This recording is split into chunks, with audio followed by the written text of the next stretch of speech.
Hi, Carson. Hi, everyone. It's been a while.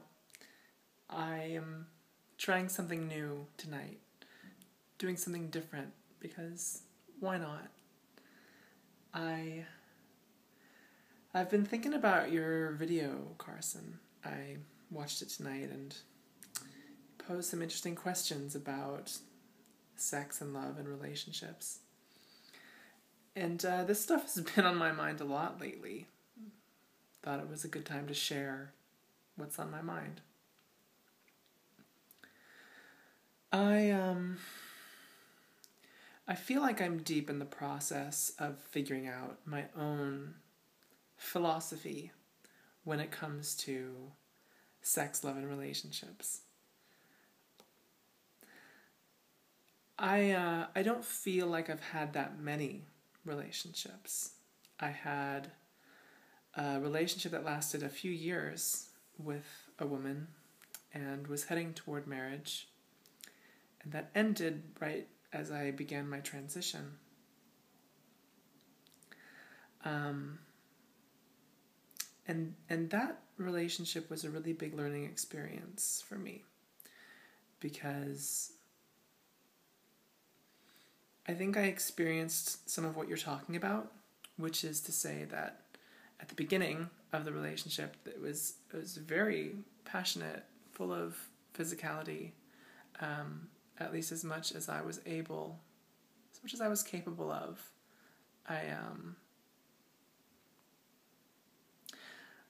I always had trouble when it comes to intimacy in the bedroom, but that's a topic for a different video. Suffice to say, dysphoria, gender dysphoria, was an element, a constant element in my relationship with this woman, while I was still inhabiting a man's body. And yeah, I mean, it made a lot of the physicality kind of hard. It made it rare. It made it difficult. It made it infrequent. I guess I've just said the same thing over and over again. I felt like I had everything that I could want in a relationship with her, except this sex thing, except constant sex. And I wanted constant sex. I wanted passionate sex, and neither of us was getting it in that relationship. So, considering that it's something we both wanted, it's probably for the better that relationship ended, even though it was difficult.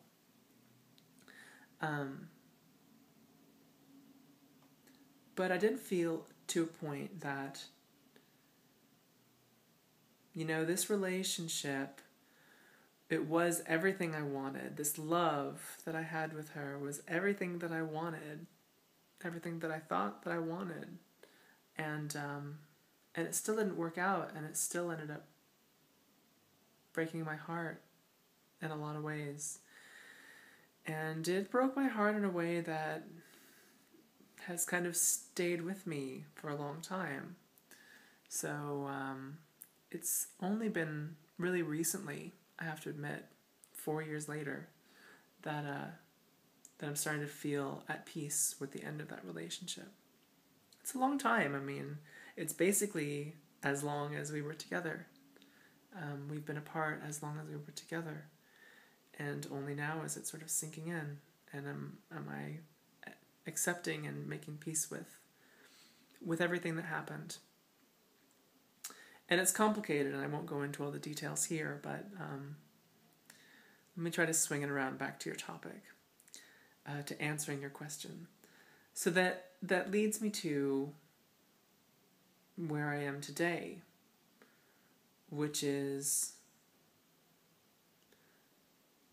realizing that the habits that I've established when seeking out a partner have not been great.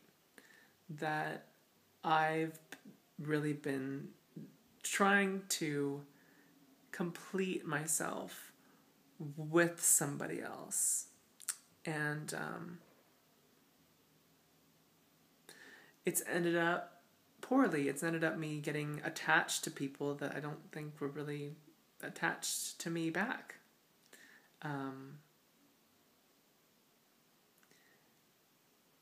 And so when you talk about what do you need from a relationship, or why do you seek a relationship, what are you trying to fulfill, I can identify with that. I think that we all seek something different, and it's like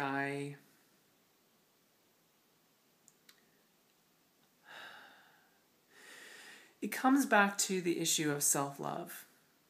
There have been some things that I just haven't really been that in love with about myself, that I've been hoping to sort of mask by loving, being loved, and depending on somebody else. And that's not healthy. Like, I'm coming around to the idea that I need to learn, and I am learning to really love myself and take myself out on dates and give myself what I need and talk myself into doing chores I don't want to do, and deciding for myself what I want to do with my day or my week or my life. And really trying to not expect anything of anybody, to just build all of this foundation of expectation around myself and figure out who I am. And maybe it's disappointing to hear that, because, well, it's disappointing for me in a way to think about it, because I'm like, I'm 29, I'm this close to being 30, and how can I have not figured this stuff out yet? How can I have not learned how to do this? But in some ways, I believe that it's a lifelong journey to figure this out, to figure out yourself and make peace with yourself. And I wonder why, if we're all trying to figure it out, why do some people have relationships and seem happy in relationships when I have had so much trouble finding any relationship? And I don't know the answer. I don't know the answer except that I think it comes down to an issue of need and an issue of compromise. And I think that I have very high standards. And so I'm not willing really to compromise my standards in order to be with someone that's kind of subpar.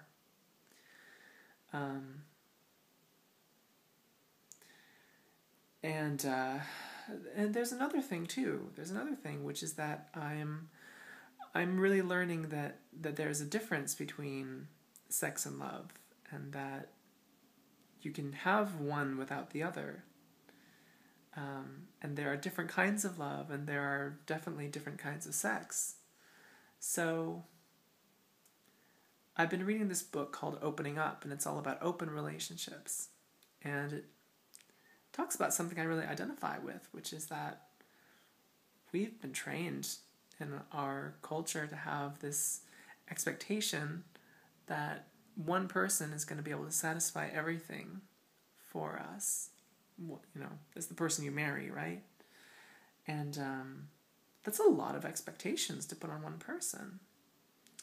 So I'm letting myself become open to the idea that there are going to be some people that are going to satisfy me in some ways, and other people that are going to satisfy me in other ways.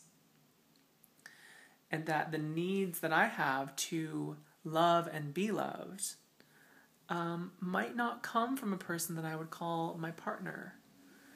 And that people that help satisfy my physical needs and cravings and desires, they may not be people that I would really consider friends, or like close, loving friends. I mean, I would like them to be. I feel like for myself, I don't want to go to bed with somebody that I don't really like. And I think that I've been lucky that, you know, without going into too much detail here, the experiences that I've had lately, they've been really, it's been a different kind of love. It's been a physicality, a sexual interaction that's been sort of based on a different kind of love than like a partnership love and the expectations that go along with that. So I'm letting myself learn, I'm letting myself explore and find my boundaries and define my expectations and just loosen up, live a little. And I'm trying to just take that for what it is and be incredibly grateful for everything that I do have. I think it's easy to focus on the things that we don't have, when really, if you look around, we're surrounded by gifts. I think you and me are, for sure. I like to think that a lot of people watching these videos that you and I make, that they're also surrounded by gifts. That maybe they just have to open their eyes a little bit. I know I did, and I don't think that there's any shame in knowing that, or in realizing it, or in trying. So I want to say one more thing, which is that people who watch our channels know that you were visiting here not too long ago. And that visit was really, really positive for me. When you came to visit, I didn't know what was going to happen, really. I was attracted to you.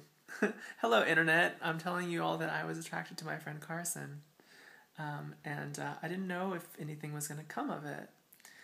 But as time went on, I realized that at the time of your visit, it was really important to me and really valuable to me to have this friend that I could connect with so deeply and feel love for and feel loved by.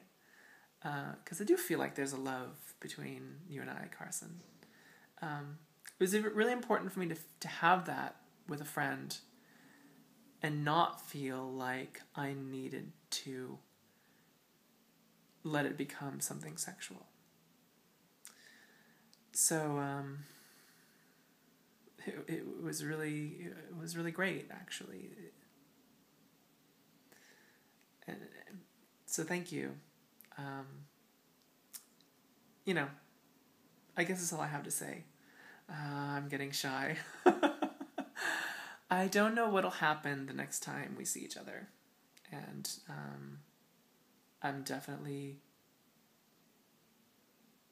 grateful for what we have, this friendship that we have, and the love that we have.